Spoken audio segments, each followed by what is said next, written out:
الشیطان الرجیم بسم اللہ الرحمن الرحیم اللہم وفقنا لما تحب وترضى واجعل عاقبۃ امورنا خیرا ولا تکلنا الی انفسنا طرفۃ عین ابدا رب ادخلنی مدخل صدق واخرجنی مخرج صدق واجعل لی من لدنک سلطانا نصیرا۔ سورہ مبارکہ بقرہ آیہ کریمہ ان اللہ لا یستحیی ان یضرب مثلا ما بعوضۃ فما فوقها فاما الذین آمنوا فیعلمون انہ الحق من ربهم واما الذین کفروا فیقولون ماذا اراد اللہ بہذا مثلا یضل بہ کثیرا ویہدی بہ کثیرا وما یضل بہ الا الفاسقین الذین ینقضون عہد اللہ من بعد میثاقہ ویقطعون ما امر اللہ بہ ان یوصل ویفسدون فی الارض اولئک هم الخاسرون۔ اللہ تبارک و تعالی نے قرآن کریم کو ہدایت کے لیے نازل فرمایا ہے، اور قرآن کی پہچان بھی کتاب ہدایت کے طور پر کروائی ہے، اور قرآن کریم کے اندر مختلف اسالیب کلام اور انداز بیان کے ذریعے سے ہدایت پیش کی ہے۔ ان میں سے ایک اسلوب تمثیل یا ضرب المثل ہے۔ ان مثالوں کے بارے میں بھی اور قرآن کریم کے دیگر مطالب کے بارے میں بعض طبقات و بعض افراد نے ریب و شک و تردید کی ہے کہ یہ اللہ کا کلام نہیں ہے، رسول اللہ صلی اللہ علیہ وآلہ وسلم کا اپنا ہے، یا کسی انسان کا ہے جو انہوں نے وہاں سے حاصل کر کے اللہ کی طرف منسوب کیا ہے۔ اس سے چند جگہ اور کئی مرتبہ قرآن نے پیش کیا اس مطلب کو کہ اگر تمہیں ریب ہے یا اس میں تردید ہے کہ یہ اللہ کا کلام نہیں ہے تو آپ اس جیسا کلام لے کر آئیں جو نہیں لا سکتے آپ۔ اور ضرب المثل پیش کرنے میں کوئی حرج نہیں ہے، چونکہ ہدایت کے لیے یہ سب سے مؤثر و بہتر عام آدمی کی ہدایت کا ذریعہ ہے۔ اس وجہ سے اللہ تبارک و تعالیٰ نے اسے ہدایت کے لیے اختیار کا فرمایا ہے، جو عام لوگوں کی گفتگو کا بھی معمول ہے۔ سب سے زیادہ انسانوں کے ہر زبان کے محاورے میں ضرب المثل زیادہ استعمال ہوتی ہے۔ جن کے دلوں میں قرآن کے متعلق شک و ریب ہے، انہوں نے اس کی تحقیر توہین کے لیے یا اس کے اثر کو کم کرنے کے لیے لوگوں کے ذہنوں میں یہ کہا ہے کہ اللہ کیا چاہتا ہے ضرب المثل سے، ماذا اراد اللہ بہذا مثلا۔ اس طرح کی مثالوں سے اور اس قسم کی مثالوں سے اور ان مثالوں سے اللہ کیا چاہتا ہے، یعنی یہ سوال نہیں تھا سمجھنے کے لیے، بلکہ یہ ایک اعتراض ہے۔ اس کا مطلب یہ ہے کہ یہ ایسا کلام ہے جس میں کوئی خاص معنی نہیں ہے اور صحیح انداز بیان کا نہیں ہے۔ یہ مچھر کی مثال، مکھی کی مثال، حقیر چیزوں کی مثالیں، یہ اعتراض ہے، گویا ایک طرح کا توہین آمیز طریقے سے۔ اللہ تبارک و تعالیٰ نے اس کا جواب دیا ہے کہ اس کا مقصد ہدایت ہے، لیکن یہ ہدایت سب کے لیے نہیں ہے۔ فاسقین اس سے گمراہی حاصل کرتے ہیں۔ ویسے ضرب المثل عمومی طور پر دیگر اسالیب کی مانند ہدایت کے لیے ہے، یہدی بہی، اصل مقصد اس کے ذریعے ہدایت کرنا ہے، لیکن فاسقین و جن کے دلوں کے اندر بیماری ہے، مرض ہے یا منافقین، وہ اس سے ہدایت حاصل نہیں کریں گے۔ فاسق جنہوں نے اللہ تبارک و تعالیٰ کا راستہ، صراط، نظام ترک کر دیا ہے اور اس سے باہر نکل گئے ہیں اور اپنی زندگی اللہ کے نظام، حدود اور صراط سے باہر گزار رہے ہیں۔ اللہ کے نظام سے باہر جانے کے لیے پہلا قدم جو انہوں نے اٹھایا ہے فاسقین نے، اور ہر فاسق اٹھاتا ہے، وہ شخص جس نے یہ قدم اٹھایا ہے شعوری طور پر یا لاشعوری طور پر، جزوی طور پر یا کلی طور پر، وہ فاسق ہے، وہ ہے نقض عہد شکنی ہے۔ اللہ کی راہ سے باہر نکلنے کے لیے پہلا قدم عہد شکنی ہے۔ اس کے قرینہ خلاف سے یہ بات بھی ثابت ہو جاتی ہے کہ اللہ کی راہ پر آنے کے لیے بھی پہلا قدم یہی ہے، عہد۔ اور اسی لیے اللہ تبارک و تعالیٰ نے قرآن کریم میں پہلا اقرار و اعتراف انبیاء کرام سے بھی عہد لیا ہے اور اس کو مضبوط کیا ہے، میثاق بنایا ہے، اور پھر امتوں سے بھی اللہ تبارک و تعالیٰ نے عہد لیا ہے، اور ہر انسان سے عہد لیا ہے جس کو اللہ نے لباس خلقت عطا کیا ہے، اور خصوصاً جنہوں نے اللہ تبارک و تعالیٰ کے ہدایت کے نظام کو قبول کیا ہے، ایمان لائے ہیں، یہ بھی ایک عہد ہے۔ جو مومنین ہیں ان کا عام عہد فطری اور عقلی عہد سے ہٹ کر ایک عہد ہے، چونکہ وہ ایمان لائے ہیں اللہ کی راہ پر، یعنی یہ عہد کیا، انہوں نے یہ ذمہ لیا ہے کہ ہم اس راہ پر اور اس نظام کے اندر اور اس کے ساتھ زندگی بسر کریں گے۔ اسی طرح اللہ تبارک و تعالیٰ نے انبیاء کرام سے خصوصی عہد لیا ہے، اور انبیاء کی مانند جو دیگر طبقات ہیں جیسے اوصیاء ہیں، ائمہ ہیں، علماء ہیں، وہ طبقات جن کے ذمہ داری عام مومنین سے بڑھ کر ہے، ایمان میں مومنین کے ساتھ شریک ہیں اس عہد میں، اور صرف یوں نہیں کہ اپنی زندگی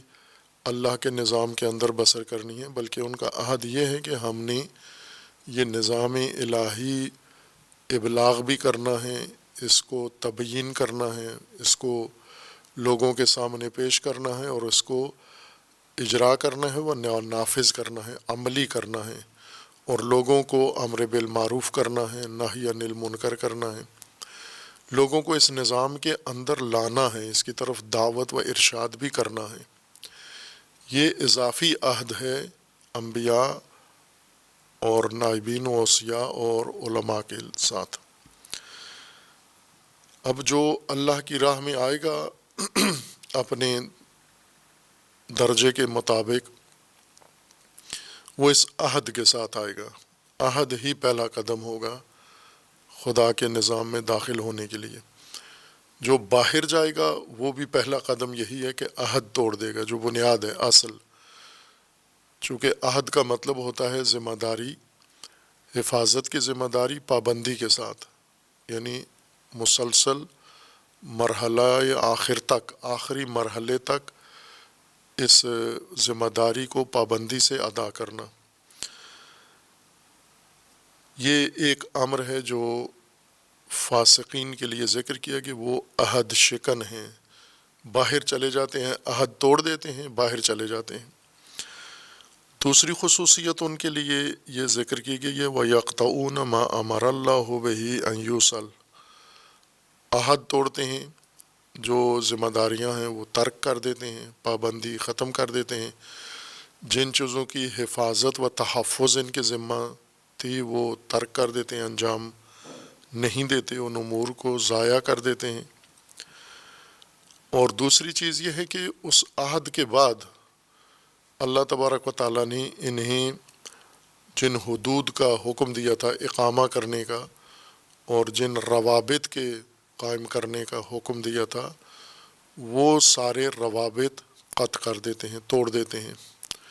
جن چیزوں کے وصل کا اللہ نے حکم دیا تھا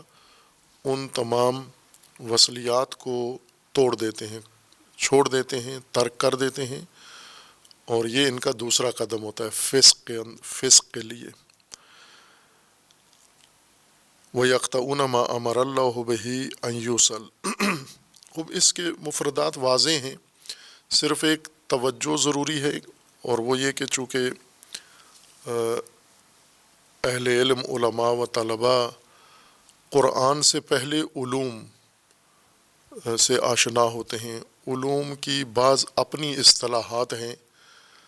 بعض علوم کے اندر رائج اصطلاحات لغت کے ساتھ مطابقت رکھتی ہیں، بعض چیزیں ان کی اپنی خود ساختہ ہیں، اور یہ ہر علم کا حق ہے کہ وہ خود اپنی اصطلاح بنا سکتا ہے۔ وضع اصطلاح و جعل اصطلاح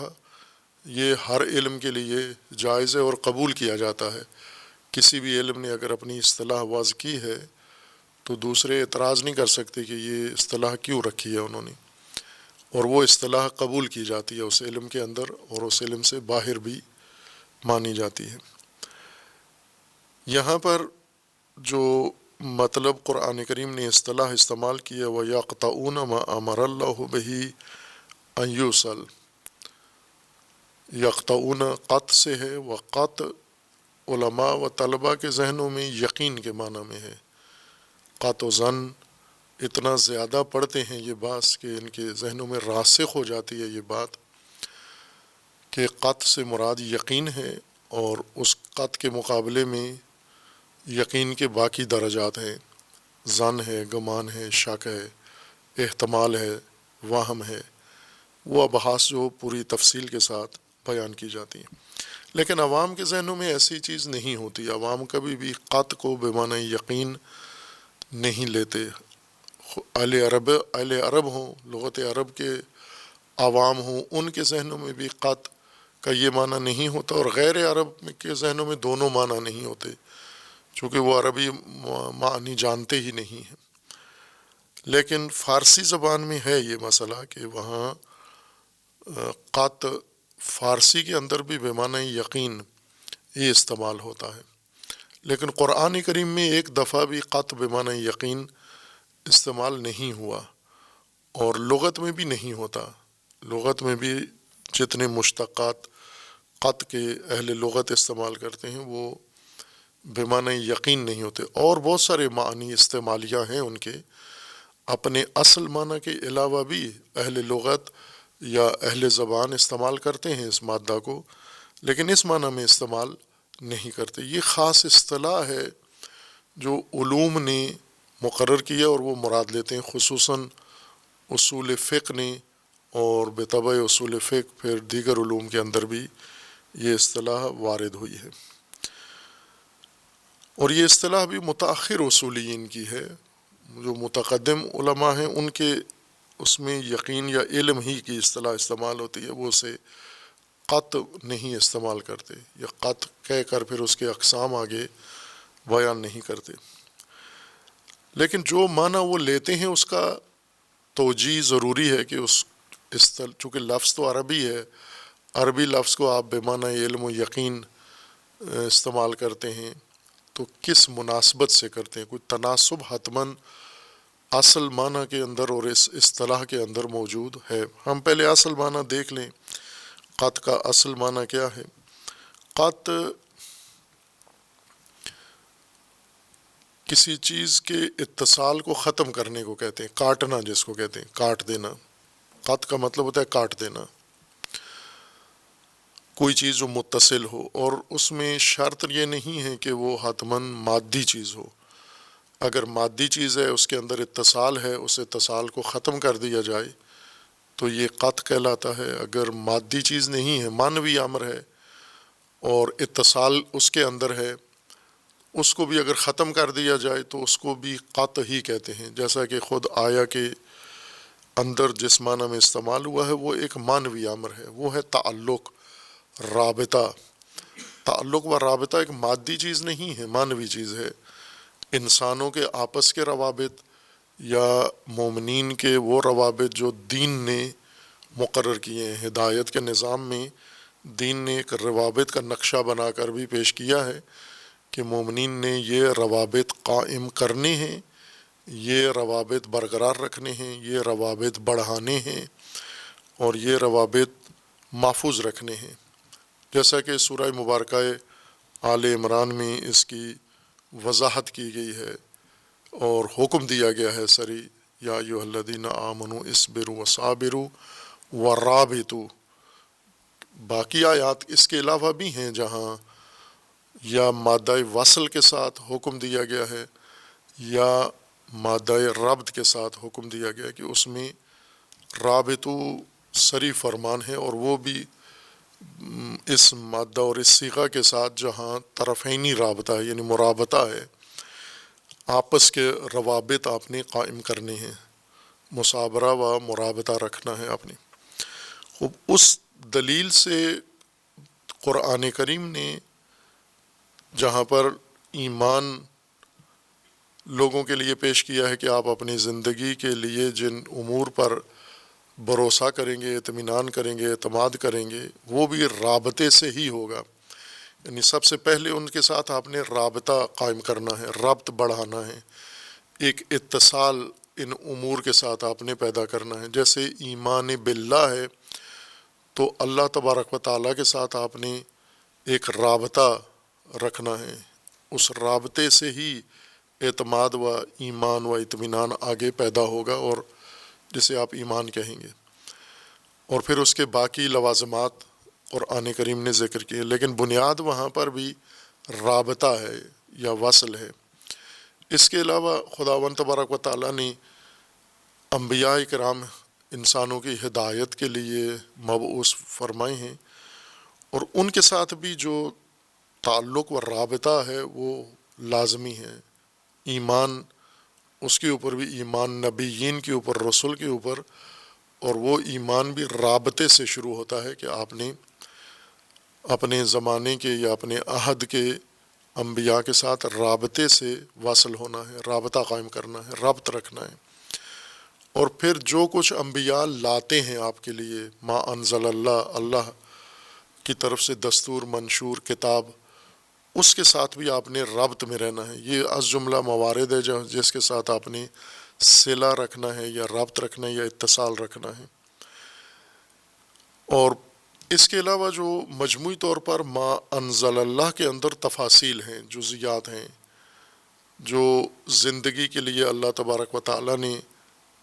رہنمائی پیش کی ہے، نقشے پیش کیے ہیں،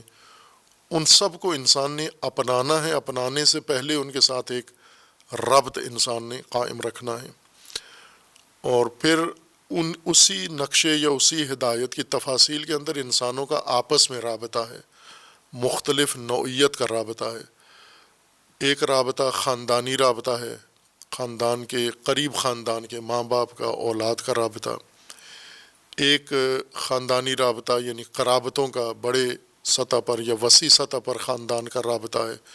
جسے صلہ رحمی کہا ہے یا ربط رحمی کہا ہے۔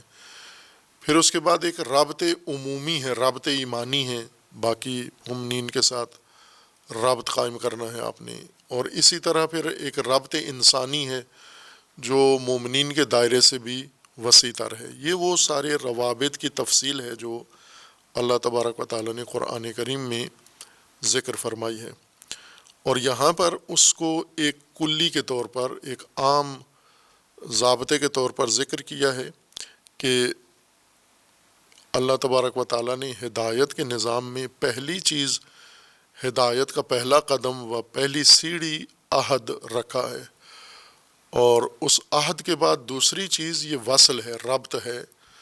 ان تمام حقائق و امور کے ساتھ ربط جو اللہ کے اس ہدایت نامے میں اور ہدایت کی کتاب میں مندرج اور ذکر کیا گیا ہے، جس کی تشریح کی گئی ہے، اس سب کے ساتھ ربط رکھنا ہے آپ نے۔ وصل، صلہ، یوصل، وصل سے ہے وصل، متصل ہونا، جڑ کے رہنا، کسی چیز کا آپس میں مل کے رہنا ہے۔ وہ چیز جس کو ملا کے رکھنا ہے، جوڑ کے رکھنا ہے، رابطے کے ساتھ رکھنا ہے، اس کو توڑنا، اس کو کاٹ دینا، یہ قط کہلاتا ہے۔ بس قط وہ چیز جو جڑی ہوئی ہونی چاہیے یا متصل ہونی چاہیے، اس کے اتصال کو ختم کر دینا، اس کے جوڑ کو، اس کے رابطے کو کاٹ دینا، یہ قط کہلاتا ہے۔ خوب، یہ کاٹ کے پھر اس کے آگے لوازمات ہیں بہت سارے، مثلا کاٹ دینے کے بعد جیسے ایک لفظ عربی میں بھی استعمال ہوتا ہے، قطع یا قطع، دونوں صورتوں میں استعمال ہوتا ہے، یعنی وہ ٹکڑا جو کاٹ کے الگ کر دیا گیا ہے۔ قط کاٹنے کو ہی کہتے ہیں، ربط کھولنے کو کہتے ہیں، اتصال ختم کرنے کو کہتے ہیں۔ اتصال ختم کر کے جو حصہ علیحدہ ہوتا ہے ایک دوسرے سے، پھر اس کے بھی اسی مادہ سے نام رکھے جاتے ہیں کہ یہ قطعہ ہے یا قطعہ ہے، یہ مقطوع ہے۔ اور اسی طرح متعدد اور لوازمات ہیں اس کے، جس کو اسی نام سے یاد کیا جاتا ہے۔ اب یقین کو جو قط اہل علم نے کہا ہے، یعنی لغت میں اس معنی میں استعمال نہیں ہے، کم ہے، اور قرآن کریم میں اصلاً نہیں ہے سرے سے اس معنی میں، روایات میں ممکن ہے وہ، لیکن قرآن میں اصطلاح یہ استعمال نہیں ہوئی۔ قط بے معنی یقین، علم و یقین استعمال ہوا ہے، لیکن یہ لفظ اصطلاح استعمال نہیں ہوئی۔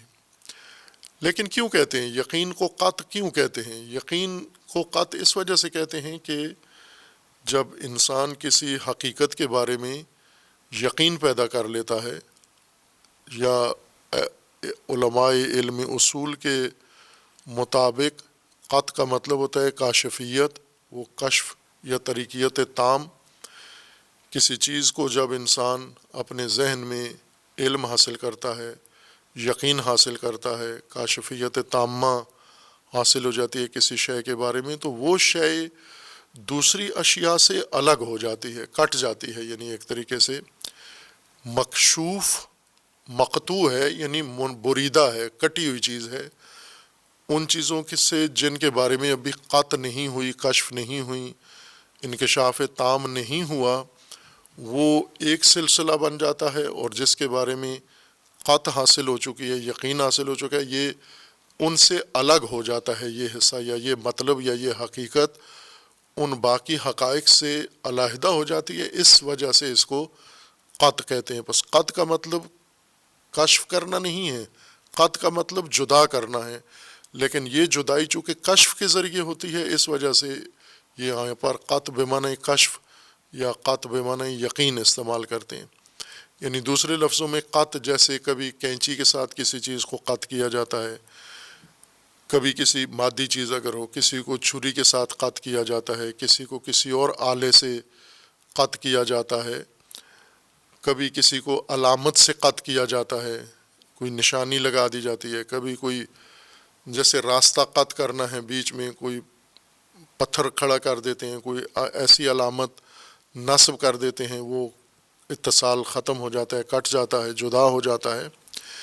یہ جدائی مختلف اوزار کے ذریعے سے ہوتی ہے۔ تو جو حقائق ہیں جن کی انسان شناخت کرتا ہے، جیسے جب کسی چیز کے بارے میں انسان آگاہی حاصل کرتا ہے، تو وہ آگاہی انسان کی یا احتمال ہے، یا وہ ظن و گمان ہے، یا وہ انکشاف تام ہے۔ یہ انکشاف تام بھی ایک طرح کی بریدگی ہے، یعنی ان باقی مطالب، محتمل و مظنون و غیر مکشوف حقائق سے کشف نے، یقین نے اس چیز کو الگ کر دیا ہے۔ تو یہاں یقین وسیلہ قط ہے، اس کے اندر وسیلہ قط میں لفظ قط استعمال خود اس کے اپنے معنی کے اندر ہو گیا ہے۔ مقصود یہ تھا کہ یہ وہ مطلب ہے جسے یقین کے ذریعے سے الگ کر دیا گیا ہے، یا الگ ہو گیا، یا ممتاز بن گیا ہے، اس مناسبت سے اس کو انہوں نے قط کہا ہے۔ لیکن یہ معنی اصول میں جب بحث ہوتی ہے قط کی، تو وہ کبھی بھی اس اصطلاح کی بنیاد نہیں بیان کرتے کہ کیوں علم کو قط کیوں کہتے ہیں، آپ کس مناسبت سے کہتے ہیں۔ لہٰذا وہ شروع میں طالب علم کے ذہن میں یہ آتا تھا کہ لفظ قط وضع ہی یقین کے لیے ہوا ہے، علم کے لیے ہوا ہے، اور آخر تک اس کے ذہن میں یہی رہتا ہے۔ پھر جب قرآن پڑھتا ہے تو وہاں، یا لغت کے دیگر استعمالات دیکھتا ہے، تو وہاں پر اس کو تردید ہوتی ہے کہ یہ قط یقین کے لیے جو لفظ تھا، اسے یہ کاٹنے کے لیے کیوں استعمال کر رہے ہیں، اس کا معنی تو یقین ہونا چاہیے تھا۔ اگر یہ وہاں بحث ہو جائے علمی اصول میں، اصطلاح قائم کرتے ہوئے کہ اشارہ دے دیں کہ اصل قط کا مطلب کاٹنا ہے، اتصال ختم کرنا ہے، یا دوسری اشیاء سے الگ کرنا ہے، تو یہ کام چونکہ یقین کے ذریعے ہوتا ہے، کشف کے ذریعے ہوتا ہے، یہ حقائق جو یقینی حقائق ہیں، یہ یقین کی وجہ سے دوسروں سے ممتاز ہو جاتے ہیں، علیحدہ ہو جاتے ہیں، اس وجہ سے اس کو قط، یقین وسیلہ قط ہوتا ہے، تو ہم خود یقین کے اندر لفظ قط استعمال کرتے ہیں۔ خوب یہ صرف وضاحت کے لیے کہ چونکہ ذہنوں میں بیٹھی ہوتی ہے وہ اصطلاح، لاشعور میں، ارتکاز میں وہ چیز موجود رہتی ہے، اور وہی اندر انسان کو فہم میں رکاوٹ بھی بن رہی ہوتی ہے۔ اگر یہ وضاحت ہو جائے تو اس قسم کے شبہے سے انسان بچ سکتا ہے۔ قرآن کریم میں ظاہر ہے اس طرح کا کسی جگہ استعمال نہیں ہے، قط اپنے اصلی لغوی معنی میں استعمال ہوا ہے، یہاں پر بھی فرق صرف یہ ہے کہ جیسا پہلے متعدد دفعہ یہ قاعدہ تکرار کیا ہے کہ الفاظ معانی کے لیے مقرر کیے جاتے ہیں اور معانی مصادیق کے اوپر منطبق ہوتے ہیں، الفاظ مصادیق کے لیے وضع نہیں ہوتے، مقرر نہیں ہوتے، جو بڑا مغالطہ عموماً پیش آتا ہے اور خصوصاً قرآن فہمی میں، دین شناسی میں پیش آتا ہے کہ جو ہی ہم الفاظ سنتے ہیں یا استعمال کرتے ہیں تو فوراً ہمارے ذہن میں ان کے معروف، مشہور اور رائج غالبی مصادیق دوڑ کے آ کے ذہن میں معنی بن کر بیٹھ جاتے ہیں، اور مصادیق دوسرے مصادیق سے مختلف ہوتے ہیں، لہٰذا یہ لفظ اور یہ معنی دیگر مصادیق پر منطبق ہم نہیں کرتے، کیونکہ یہ پہلے جو مصداق ہمارے ذہن میں معنی بن کر آیا تھا یہ اس سے مختلف ہیں۔ لیکن اگر اس قاعدے کو مد نظر رکھا جائے کہ الفاظ معانی کے لیے مقرر ہوتے ہیں نہ کہ مصادیق کے لیے، اور معانی کے لیے یہ رکاوٹ نہیں ہے کہ مصادیق ان کے حتماً مادی ہوں یا مصادیق ان کے حتماً معنوی ہوں، غیر مادی ہوں۔ مصادیق کچھ بھی ہو سکتے ہیں، مادی ہو سکتے ہیں، معنوی ہو سکتے ہیں،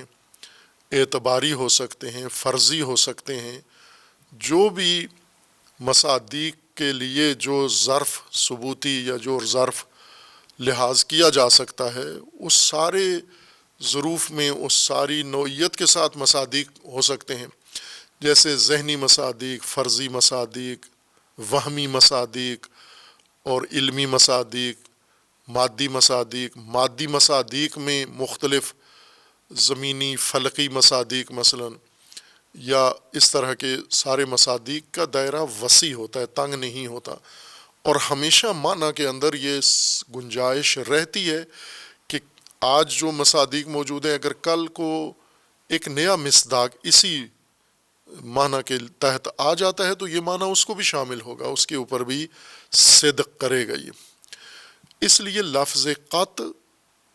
مصادیق کے لیے نہیں ہے، یعنی کینچیوں سے کاٹنا یا تیشے سے کاٹنا یا کلہاڑیوں سے کاٹنے کو قط نہیں کہتے۔ قط متصل چیز کے اتصال کو ختم کرنے کو کہتے ہیں۔ یہ اتصال مادی شے میں ہو، اتصال مادی ہو، اس کا کاٹنا بھی قط ہے۔ یہ اتصال معنوی ہو، اس اتصال معنوی کو ختم کرنا یہ بھی قط ہے۔ یہ اتصال اعتباری ہو، اس اعتباری اتصال کو ختم کرنا یہ بھی قط ہے۔ جیسے قوانین ہیں، قوانین کے اندر بھی ایک اتصال ہے، اور قانون کی حیثیت اعتباری ہے، اعتبار کیے جاتے ہیں قوانین، یعنی لحاظ کیے جاتے ہیں۔ جس طرح اسمبلیوں میں، پارلیمان میں قوانین بنائے جاتے ہیں کہ آج سے یہ قانون ہے اس ملک کے لیے، اس موضوع کے لیے۔ پھر یہ قانون کے اندر ایک اتصال و تسلسل ہے، یعنی فلاں سال سے ابھی تک مسلسل اتصال کے ساتھ یہ قانون چلا آ رہا ہے، بیچ میں کسی جگہ قانون کو کاٹ دیا جاتا ہے یا لوگ کاٹ دیتے ہیں، یعنی قانونی حیثیت اس کی برقرار ہے، آئین میں وہ قانون ہے، لیکن لوگوں نے اتصال ختم کر دیا، عمل کرنا چھوڑ دیا اس پر،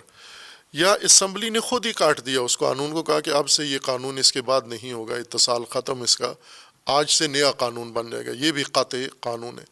اب قانون نہ اس کا مادی وجود ہے اور نہ اس کا معنوی وجود ہے، قانون ایک اعتباری چیز ہے، لحاظ کرنے سے قانون وجود میں آتا ہے، لحاظ ختم کرنے سے، بدلنے سے قانون ختم ہو جاتا ہے۔ تو قطع وصل دونوں اس کو بھی شامل ہیں، چونکہ یہ مصادیق ہیں، یہ معانی نہیں ہیں، مصادیق ہیں۔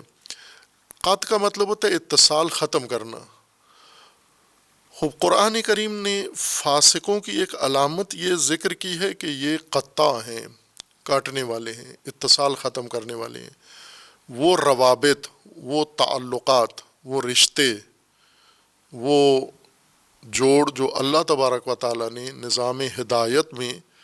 مقرر فرمائے ہیں، جن پر تاکید کی ہے کہ یہ روابط آپ نے قائم کرنے ہیں، یہ رشتے قائم کرنے ہیں،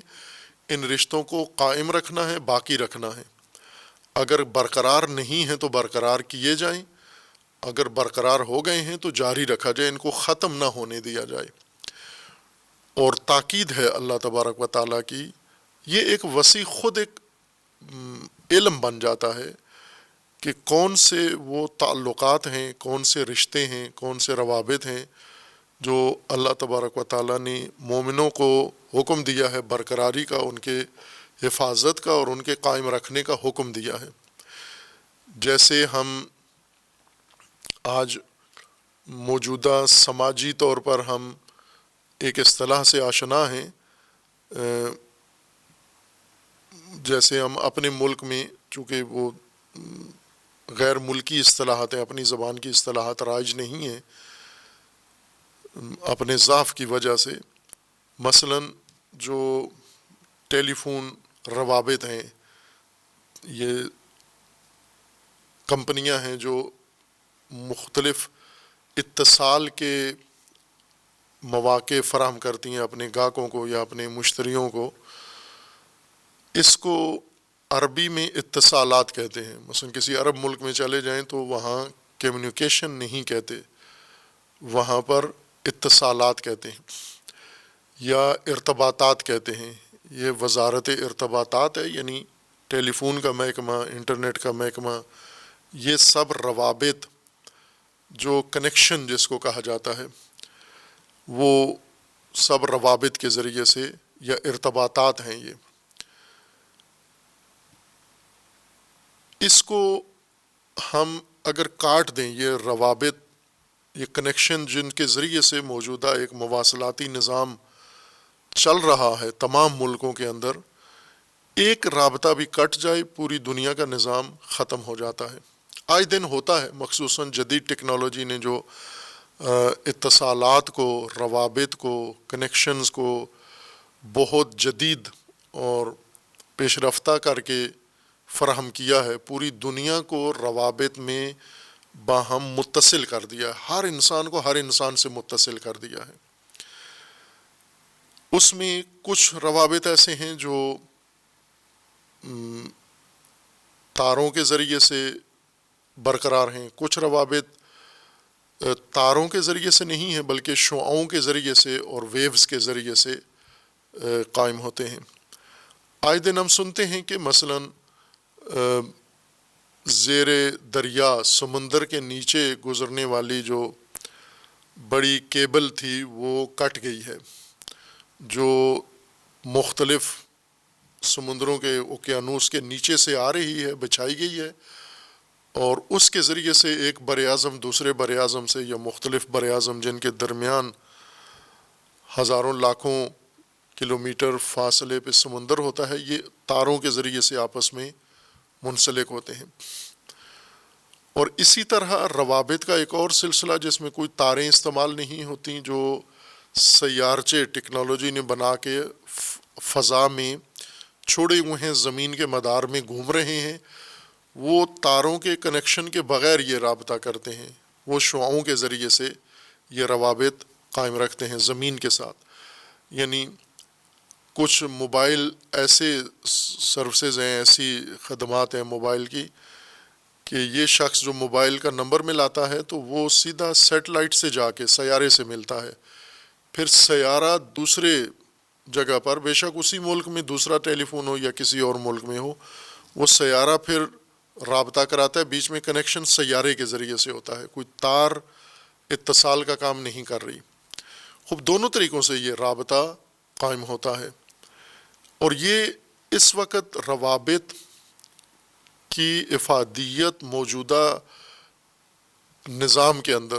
تمام نظام انسانی کوئی بھی شعبہ ہو، وہ تجارت ہو، وہ اقتصاد ہو، وہ سماج ہو، وہ تہذیب ہو، وہ سیاست ہو، تعلیم ہو، کوئی بھی شعبہ ہو، اس کی بنیاد اس روابط پر آ گئی ہے، اتصالات پر قائم ہو چکی ہے۔ جب یہ نہیں تھا، ٹیکنالوجی نے اس قدر پیش رفتہ روابط کا نظام کشف نہیں کیا تھا، وضع نہیں کیا تھا، بنایا نہیں تھا، تو بھی انسانی معاشرت کی بنیاد روابط پر ہی تھی۔ روابط پر ہی معاشرت کی نظام قائم ہوتا ہے، یعنی معاشرت کی اکائی بنیادی انسانی روابط ہیں، آپس میں مختلف نوعیت کے روابط ہیں، خاندانی روابط ہیں، قرابتی روابط ہیں، سماجی روابط ہیں، تجارتی روابط ہیں، اور تعلیمی روابط ہیں، علمی روابط ہیں، اور مختلف نوعیت کے انسان کے تعاونی روابط ہیں، معاوناتی روابط ہیں انسانوں کے آپس میں۔ یہ روابط تھے، اس وقت بھی تھے، اب بھی ہیں، اس وقت بھی تھے۔ اس لیے خداوند تبارک و تعالیٰ نے جو ایک سماجی نظام ایمان کی بنیاد پر، یا ایمانی سماجی نظام ہدایت اور اللہ کے قانون کے مطابق انسانوں کے لیے مقرر کیا ہے، بنایا ہے، ترتیب دیا ہے، اس کی بنیاد بھی روابط ہی پر رکھی ہے۔ پہلی اکائی اس کی ذمہ داری اور عہد رکھا ہے کہ یہ سارا نظام عہد سے شروع ہوتا ہے، کہ انسان اس نظام سے جڑنے کے لیے پہلا قدم عہد ہے، اس پورے نظام کے ساتھ وابستہ ہونے کے لیے عہد کر کے پھر نظام اندر انسان کو مزید جوڑتا ہے، اور روابط کا ایک پورا جال ہے، ایک پورا نیٹ ورک ہے۔ اس روابط کے نظام سے وہ ہر انسان سے یا ہر طبقے سے یا ہر حقیقت سے متصل ہوتا رہتا ہے، اور وہ روابط انسان کے علم میں ہوں، شعور میں ہوں کہ یہ روابط مجھے رکھنے ہیں، قائم کرنے ہیں۔ روابط کی نوعیت، روابط کی کیفیت، روابط کی سطح، روابط کے تقاضے، روابط کے لوازمات، یہ سارے مجھے پورے کرنے ہیں، چونکہ دار و مدار سارا معاشرت کا، سماج کا روابط کے اوپر ہے۔ اس لیے روابط کو بنیادی حیثیت حاصل ہے اللہ تبارک و تعالیٰ کے نظام میں۔ اب فاسق جن کو قرآن کہتا ہے، یعنی وہ فسادی طبقہ، وہ نامطلوب لوگ جو اللہ کے نظام سے باہر جن کو سمجھ لیا گیا ہے، اللہ تبارک و تعالیٰ کے ہدایت کے نظام سے بالکل باہر کے اجنبی لوگ ہیں، یہ الہی نظام کا حصہ نہیں ہیں، باغی لوگ ہیں، طاغی لوگ ہیں، طغیان کرنے والے ہیں۔ انہوں نے کیا کیا ہے، کس وجہ سے ان کو اللہ نے باہر شمار کر دیا ہے؟ ایک عہد توڑا ہے انہوں نے، دوسرا روابط توڑے ہیں انہوں نے۔ تمام وہ وصلیات، تمام وہ وصل و روابط جو اللہ نے جوڑنے کا کہا تھا، قائم کرنے کا کہا تھا، انہوں نے وہ سارے منقطع کر دیے ہیں۔ کیوں کر دیے؟ چونکہ اب ان کا کوئی عہد نہیں رہا، ذمہ داری نہیں رہی۔ انہوں نے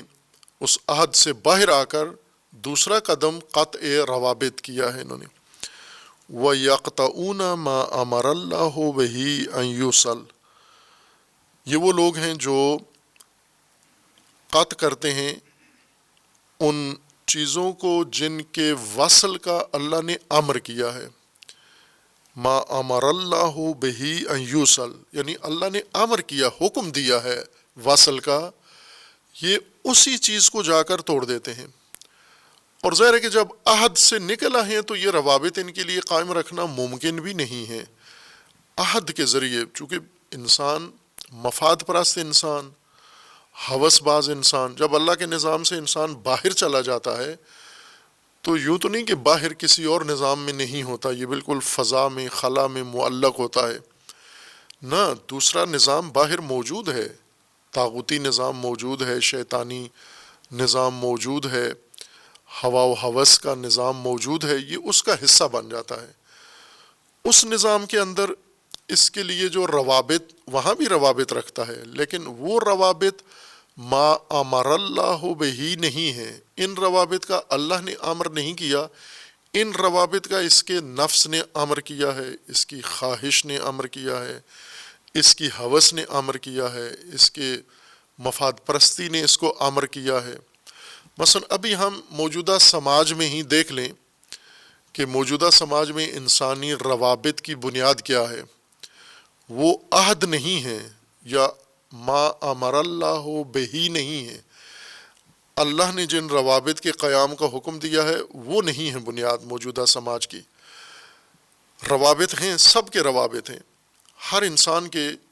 روابط ہیں، حقائق کے ساتھ، مختلف نظام کے ساتھ، مختلف راہوں کے ساتھ، مختلف سلسلوں کے ساتھ، مختلف افراد کے ساتھ، مختلف طبقات کے ساتھ، مختلف رجحانات کے ساتھ، مختلف قسم کے امور جو معاشرتی سطح پر رونما ہوتے ہیں، شخصیات کے ساتھ، ادارات کے ساتھ، ہر انسان کے روابط ہیں، قلبی روابط ہیں، ظاہری روابط ہیں، عرفی روابط ہیں، مختلف نوعیت کے روابط ہر انسان کے قائم ہیں۔ ان روابط کی بنیاد کیا ہے؟ آیا ما امر اللہ بہی ہے، یعنی یہ رابطہ جو میں نے قائم کیا ہوا ہے یہ اللہ نے حکم دیا تھا مجھے بحیثیت عبد، بحیثیت اطاعت گزار اپنے رب کا، اپنے مولا کا، میں پابند ہوں، عہد پابندی کا نام ہے، میں پابند ہوں روابط میں، وہی روابط قائم کروں جس کا میرے رب نے، میرے اللہ نے حکم دیا ہے قائم کرنے کا، اور جہاں رابطے کا منع کیا ہے کہ نہیں کرنا یہ رابطہ، وہ رابطہ میں نہ رکھوں۔ مثلا ایک سادہ سی مثال ہے، نامحرم کے ساتھ رابطہ نہ رکھیں، اور قرآن نے بہت ساری تفصیل، یعنی یہ نقشہ واضح کر کے بیان کیا ہے، مبہم نہیں ہے کہ ڈھونڈنا پڑے ہمیں قرآن کریم میں۔ مثلا محبت، مودت، تمایل، یہ سب رکون، یہ روابط ہی کا نام ہے۔ جیسے قرآن کریم کا فرمان ہے کہ وَلَا تَرْكَنُوا إِلَّا الَّذِينَ ظَلَمُوا، ظالموں کی طرف رجحان اور جھکاؤ مت رکھو۔ اب یہ رابطہ ہے ایک نوعیت کا کہ انسان کا جھکاؤ کسی ظالم کی طرف ہو، کسی ستمگر کی طرف ہو، تو یہ ایک رابطہ ہے انسان کا۔ یا کوئی اچھا لگتا ہے ہمیں، یہ جو انسان اچھا لگتا ہے یہ ایک رابطہ ہے، حب ایک رابطہ ہے، محبت ایک رابطہ ہے۔ اور اسی طرح دیگر جتنے بھی مختلف اقسام و انواع کے روابط ہیں، مثلا اشیاء کے ساتھ جو روابط ہیں، ہر وہ چیز جس میں ہماری رغبت ہے یہ ایک رابطہ ہے، رغبت بھی دل کا رجحان ایک رابطہ ہے۔ ہمیں کون سی چیزیں اچھی لگتی ہیں یہ ایک ارتباط ہے، کون سی چیزیں اچھی نہیں لگتی یہ قطع رابطہ ہے۔ اس کی بنیاد کیا ہے؟ کس بنیاد پر ہم حب کرتے ہیں، رغبت پیدا کرتے ہیں، رجحان رکھتے ہیں، جھکاؤ مختلف چیزوں کی طرف آتا ہے۔ موجودہ سماج میں اگر ہم دیکھیں یا اپنے آپ کو اگر ہم دیکھیں تو اس کی ایک بنیاد ہے مفادات، خواہشات، جس کو قرآن نے بار بار تکرار کیا، ہوائے نفس، ہوس بنیاد ہے، خواہشات بنیاد ہیں، غرائز بنیاد ہیں، اندرونی احساسات و جذبات بنیاد ہیں، یہ ہمیں روابط قائم کرواتے ہیں ہمارے۔ ہمیں کوئی اچھا لگتا ہے تو انہی امور کی وجہ سے، کوئی اچھا نہیں لگتا انہی امور کی وجہ سے۔ اسی طرح ہم مادی مانوی جتنے روابط ہیں وہ اس کی بنیاد ہماری مفاد یا ہوا و ہوس ہے۔ یہ تو ہو رہا ہے، ہوس کی بنیاد پر، مفاد کی بنیاد پر روابط چل رہے ہیں، اسی بنیاد پر معاشرہ قائم ہے، چونکہ معاشرت روابط سے ہی بنتی ہے، اور روابط کی بھی ایک بنیاد ہے پیچھے، کس حکمت اور فلسفے کے تحت روابط قائم ہوئے ہیں۔ روابط کی بنیاد پر معاشرت بنی ہے، اور معاشرت جس رابطے کی بنیاد پر ہے اس رابطے کی بھی ایک بنیاد ہے، اور وہ جو رابطے کی بنیاد ہے وہی معاشرت کی بنیاد ہے۔ اگر وہ مفادات ہیں، ہوس ہے، شہوت ہے، خواہشات ہیں، حب نفس ہے، خوب معاشرت کی بھی یہی بنیاد ہے، مفاد پرستی کا معاشرہ بنے گا۔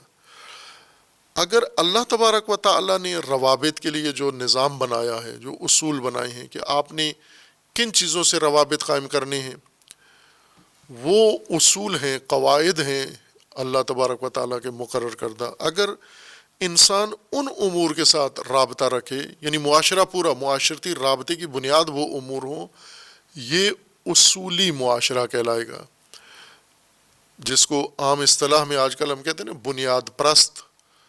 بنیاد پرست کے مقابلے میں ہوتا ہے مفاد پرست۔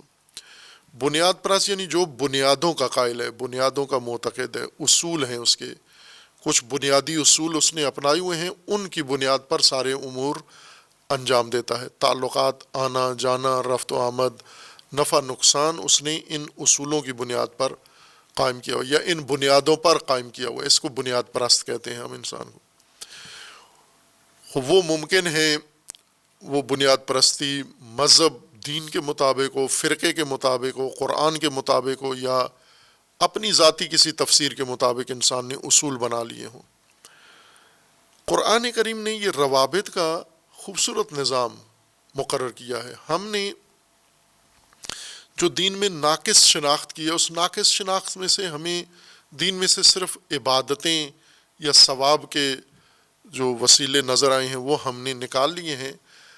لیکن اگر ہم عبادتوں کی ترکیب کو دیکھیں تو وہ بھی روابط کی بنیاد پر ہے، یعنی عبادتوں کی بنیاد بھی روابط کو مستحکم کرنے والی ہے اور روابط قائم کرنے والی ہے۔ بہت ساری عبادتیں اللہ تبارک و تعالیٰ نے اس طرح سے ترتیب دی ہیں کہ ان سے روابط مستحکم ہوتے ہیں، قائم ہوتے ہیں، اور روابط بھی نہ ہوس کی بنیاد پر، مفاد کی بنیاد پر، اصول کی بنیاد پر، ہدایت کے الہی قواعد کی بنیاد پر روابط مستحکم ہوتے ہیں۔ جیسے مثلا نماز ہے، جماعت ہے، حج ہے، عید ہے، جمعہ ہے، یا اس طرح کی جو روابط ہیں، یہ سارے اگر ان کی نوعیت کو دیکھیں ہم تو یہ سب روابط کی تحکیم کے لیے ہیں، استحکام روابط ان سے ہوتا ہے، اور ترجیح میں یہ رکھا گیا کہ اس طرح سے یہ عبادتیں انجام پائیں۔ لیکن اس چیز کو مکمل طور پر ہم نے دین شناسی میں نظر انداز کیا ہے کہ دین کی ترکیب، دینی سماج کی ترکیب یا معاشرہ سازی کی جو ترکیب دین نے ہر چیز کے اندر ملحوظ رکھی تھی، اسے نظر انداز کر کے دوسری کوئی خاصیت ہم نے مد نظر رکھ لی ہے۔ مثلا جیسے غذائیں،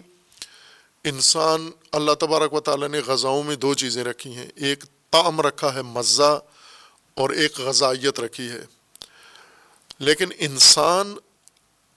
مزہ اور طعم کے لیے وہ چیزیں کھاتے ہیں، غذائیت کے لیے نہیں کھاتے۔ یعنی جو پہلو ہمیں پسند آیا ہے غذاؤں کے اندر، وہ طعم و ذائقہ و مزہ ہے، مزے کے لیے کھاتے ہیں۔ اگر بھرپور غذائیت ہو کسی کھانے کے اندر، کسی خوراک کے اندر، لیکن طعم ہمارا پسندیدہ نہ ہو، غذائیت بھرپور ہے، ہم وہ کھانا نہیں کھاتے، ترک کر دیتے ہیں۔ اور اگر غذائیت ساری، طعم بناتے ہوئے، مزہ ذائقہ بڑھاتے ہوئے غذائیت ساری نابود کر دی جائے، بلکہ مسمومیت اس میں پیدا کر دی جائے، ہم اس کو ترک نہیں کرتے، اس غذا کو پسند کرتے ہیں جس کی غذائیت ساری ضائع کر دی گئی ہے لیکن طعم بہترین ہے۔ یہی کام ہم عبادتوں میں کرتے ہیں۔ عبادتوں میں دو پہلو اللہ تبارک و تعالیٰ نے رکھے ہیں، ایک بنیاد ہے عبادتوں کی اور وہ ہے روابط، روابط کی برقراری، یعنی معاشرتی سماجی روابط، ان کا استحکام، ان کا تسلسل، ان کی پائیداری، چونکہ مسلسل رابطہ، روزانہ کی بنیاد پر رابطہ، ہفتگی رابطہ، سالانہ رابطہ، مختلف مواقع میں آپس میں رابطہ، پھر اس کی جغرافیائی حد بندی بھی کی گئی ہے کہ روزانہ اتنے حدود کے اندر یہ روز رابطہ ہونا چاہیے، اور اس سے وسیع رابطہ ہفتگی ہونا چاہیے، اس سے وسیع رابطہ آگے اور مزید وسعت کے ساتھ ہونا چاہیے، اور پھر عالمی رابطہ حج کی صورت میں۔ تو اگر ہم ان چیزوں کے اندر بھی غور کریں تو اصل چیز جو روابط کی، جو عبادتوں کی روح ہے، وہ روابط ہیں، یعنی سماجی تشکیل جو ہوتی ہے وہ روابط سے ہوتی ہے، روابط مادی و روابط معنوی، مختلف نوعیت کے روابط ہیں، اور صراحت سے قرآن نے ذکر کیے ہیں، نہ کہ چھپا کے، نہ کہ تعویل کی ضرورت ہو روابط کو قرآن سے سمجھنے کے لیے، جیسا اس آیہ کریمہ کے اندر ہے، وَيَقْطَعُونَ مَا أَمَرَ اللَّهُ بِهِ أَن يُوصَلَ، منافق ان کو کہتے ہیں جو اس صلہ کو، اس جوڑ کو، اس رابطے کو کاٹ دیتے ہیں جس کے جوڑنے کا اللہ نے حکم دیا ہے۔ یہ مطلب قرآن کریم میں صرف ایک دفعہ نہیں ہے، متعدد آیات کے اندر خداوند تبارک و تعالیٰ نے اس کی طرف حکم دیا۔ ایک تو وہی جو سورہ مبارکہ رعد میں خداوند تبارک و تعالیٰ نے بیان فرمایا ہے، پہلے بھی وہ آیت ملاحظہ کی ہے ہم نے، اس میں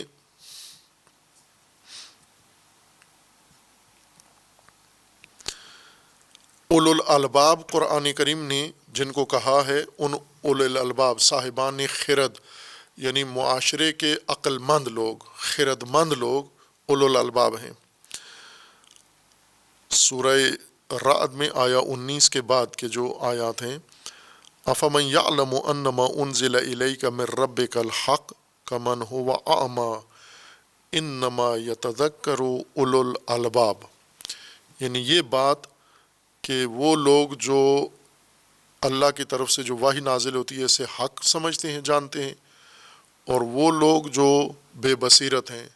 یہ با بصیرت اور بے بصیرت یہ دونوں برابر ہیں، ملتے جلتے ایک جیسے ہیں دونوں۔ یہ بات کون سمجھ سکتا ہے؟ یہ نکتے کس کی یہ باریکیاں کس کی سمجھ میں آئیں گی؟ انما یتذکر اولو الالباب، یہ اولو الالباب کے سمجھنے کی باتیں ہیں۔ اولو الالباب صاحبان خرد، صاحبان فہم و عقل، عقلائے ملت، عقلائے قوم، عقلاء سماج کے کون لوگ کہلاتے ہیں؟ الذین یوفون بعہد اللہ، جو عہد خدا کو وفا کرتے ہیں، یہ خرد مند لوگ یہ ہیں، عہد کرتے ہیں اور عہد کے پابند رہتے ہیں، تمام عہد جو اللہ نے ان کے لیے مقرر کیے ہیں۔ وَلَا يَنْقُضُونَ الْمِيثَاقَ، اور میثاق توڑتے نہیں ہیں، عہد کرتے ہیں، عہد کو مستحکم کرتے ہیں، میثاق بناتے ہیں اور اس کو پھر توڑتے نہیں ہیں۔ جیسے اشارہ کیا تھا کہ عہد اور عہد کو میثاق بنانا، یہ جو عبادات کے اندر جو صورت بنائی گئی ہے ہمارے لیے، عبادات کی جو شکل دی گئی ہے ہمیں، یہی وثاقت ہے عہد کی۔ یعنی عہد پختہ کہاں ہوتا ہے، مضبوط کہاں ہوتا ہے؟ اس رابطے سے مستحکم و پختہ ہوتا ہے۔ یہ روزانہ کے یومیہ رابطوں سے اور ہفتگی رابطوں سے یہ میثاق امت کے درمیان محکم و مستحکم ہوتا ہے۔ اور یہ جو خرد مندان ہیں، یہ وہ لوگ ہیں والذین یصلون ما امر اللہ بہ ان یوصل، یہ مسلسل یصلون اس صیغہ مضارع کے ساتھ جو علماء ذکر کرتے ہیں، علماء ادب کہ صیغہ مضارع کی یہ خصوصیت ہے کہ وہ استمرار و تسلسل بیان کرتا ہے، نہ کہ فقط وقوع فعل، بلکہ یہ بیان کرتا ہے کہ یہ ایک مستمر عمل ہے ان کا، اس طبقے کا جو آخر تک جاری رکھتے ہیں، یعنی ایک دو دن کا یا بعض مواقع کا نہیں ہے، مسلسل ہے۔ والذین یصلون ما امر اللہ بہ ان یوصل، مسلسل قائم رکھتے ہیں، برقرار رکھتے ہیں، متصل رکھتے ہیں ان روابط کو جن کے وصل کا اللہ نے حکم دیا ہے۔ ما امر اللہ بہ ان یوصل، خوب،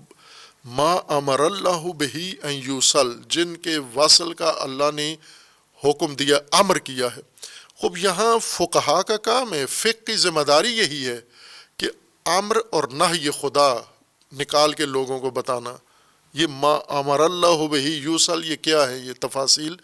یہ خود فقہ کے اندر ایک باب مستقل ہونا چاہیے کہ ما امر اللہ بہ ان یوصل، خود یہی عنوان کتاب کا یہی ہونا چاہیے، ما امر اللہ بہ ان یوصل، جن روابط کے قیام کا، استحکام کا اللہ نے امر کیا ہے وہ یہ ہیں، امت پر واجب ہیں یہ روابط قائم رکھنا۔ اور یہ خرد مند تیسرا کام یہ کرتے ہیں، وہ یخشون ربہم،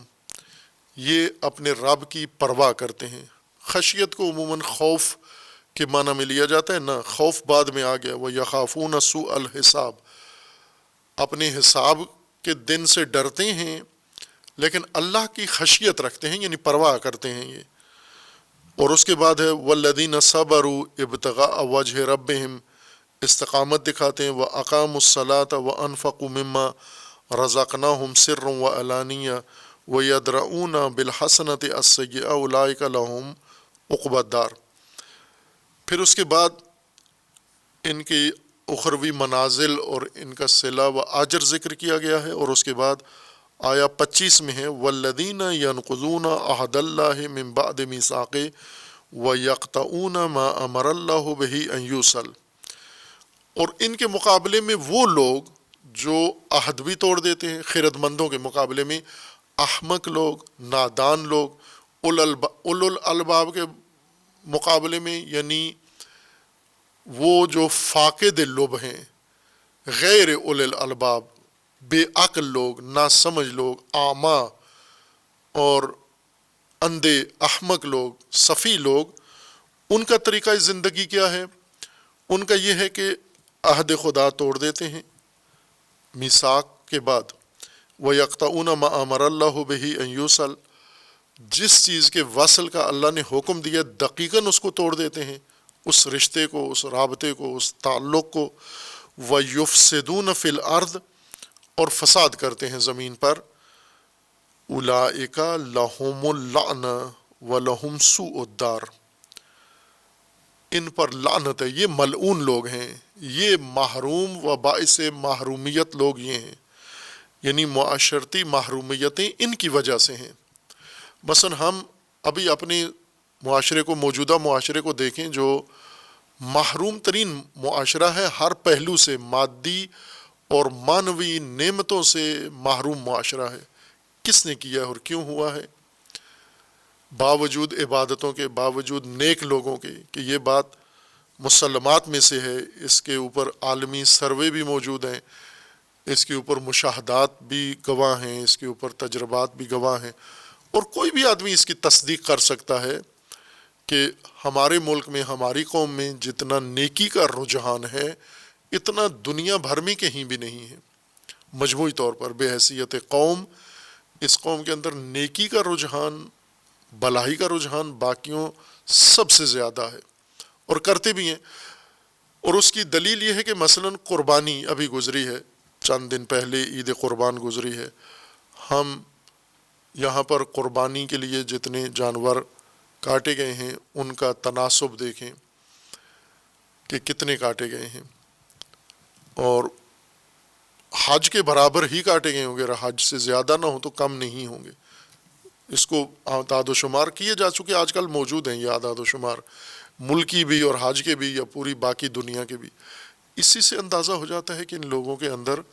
نیکی کا جذبہ کتنا شدید جذبہ ہے،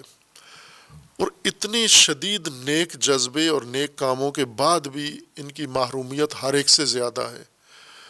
اس کی وجہ کیا ہے کہ یہی نیک لوگ الہی اصولوں کے اور الہی نظام کے اندر نہیں ہیں، یہ نیکیاں ساری باہر ہو رہی ہیں، یعنی عہد توڑ کے روابط جو قائم کرنے چاہیے تھے وہ منقطع کر کے اور باہر نکل کے وہاں یہ نیکیاں ساری بجا لا رہے ہیں، صراط الہی ترک کر کے کسی انحرافی راستے پر چڑھ کر وہاں نیکیاں کر رہے ہیں۔ مثلاً ولایت الہی سے نکل کر ولایت طاغوت میں جا کر وہاں نیکیاں کر رہے ہیں، بے شمار نیکیاں کر رہے ہیں، لیکن محرومیتیں روز بروز ان کی بڑھتی جا رہی ہیں۔ اس لیے قرآن کریم نے فرمایا علیہم اللعنہ اولئک لہم اللعنہ ولہم سوء الدار۔ خوب، اس کے علاوہ بھی قرآن کریم میں متعدد آیات کے اندر خداوند تبارک و تعالیٰ نے یہ ضابطہ ذکر فرمایا ہے، بس یہاں فاسق کی نشانی کے طور پر ہے کہ یہ قطع روابط کرتا ہے، وہ روابط ما امر اللہ بہ ان یوصل۔ خب پہلا کام دین شناس کا یہ ہے، فقیہ کا، فقیہ دین کا، فقیہ قرآن کا، کہ یہ فہرست قرآن سے نکالے ما امر اللہ بہ ان یوصل، چونکہ سورہ آل عمران میں بھی اللہ تبارک و تعالیٰ نے آخری آیت میں ہے یا ایھا الذین آمنوا اصبروا وصابروا ورابطوا، روابط، مرابطہ قائم کرو، حکم ہے وہ بھی، امر ہے وہ بھی، موضوع علم فقہ ہے وہ بھی امتثال ہو وہ امر، رابطو، اور ما امر اللہ بہ ان یوصل، یہ چیز استخراج ہو کہ یہ پوری مومنین کے سامنے یہ چیز موجود ہو کہ یہ وہ روابط ہیں اللہ ان کو ہر صورت میں قائم رکھنا چاہتا ہے، اور اللہ کا حکم ہے کہ ہر قیمت پر یہ روابط قائم ہو، یہ قطع نہ ہو۔ اگر یہ توڑ دیے گئے تو فسق ہے، یہ توڑ کے پھر اجر نہیں ہے۔ یہ روابط توڑ کے پھر بے شک نیکیاں کریں، یہ روابط توڑ کے عبادتیں کریں، یہ روابط توڑ کے بہت سارے اچھے کام کریں، جب عہد توڑ کر نیکیاں کرنا، نیکیاں ساری ضائع ہیں۔ روابط جو اللہ نے جن کے قیام کا حکم دیا ہے ان کو توڑ دینا، یہ نیکیاں ضائع کرنے کے، چونکہ میدان ہی لے لیا گیا آپ سے۔ ایک نقطہ اس بات میں یہ ہے کہ جو ہی یہ بات آتی ہے وَيَقْطَعُونَ مَا أَمَرَ اللَّهُ بِهِ أَن يُوصَلَ، فقط صلہ رحمی کی طرف سب کی توجہ چلی جاتی ہے، بھائی کہ آیت میں اطلاق ہے، البتہ قرآن کریم میں صلہ رحمی بھی روابط کا ایک خاص دائرہ ہے، ارحام رحم کی بنیاد پر جو روابط اور رشتے قائم رکھنے ہیں،